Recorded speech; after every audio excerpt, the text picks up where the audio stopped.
Kũringana na mwambĩrĩria wa gĩkundi kĩa Binti Mwangaza kĩrĩa gĩthondekaga taurũ cia kũiga ũtheru Anne Mũriũki, kũrĩ na namba nene ya arutwo arĩa aciari ao matakoragwo na ũhoti wa kũgũra taurũ icio, ũndũ ũrĩa ũcũngagĩrĩria makorwo magĩthĩnĩka.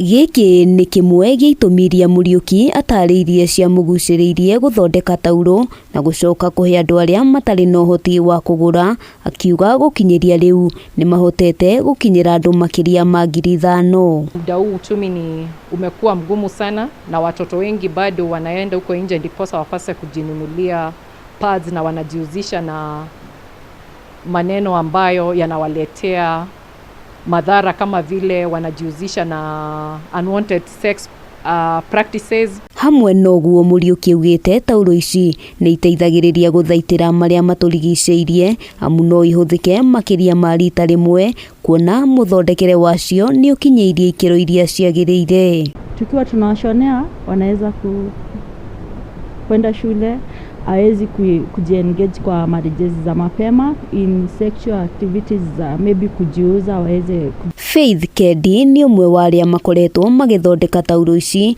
agĩtarĩria kũhĩtũkĩra mũbango ũyũ nĩ agunĩkĩte na wĩra ũrĩa ũkoretwo ũkĩmũteithia kuona gĩa kũrĩa.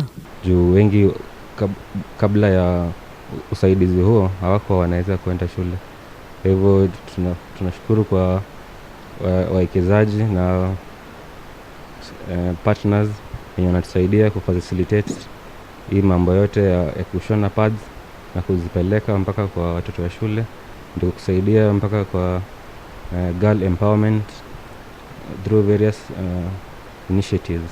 Handũ-inĩ ha Kameme TV, rĩtwa rĩakwa nĩ Wambui wa Njũgũna.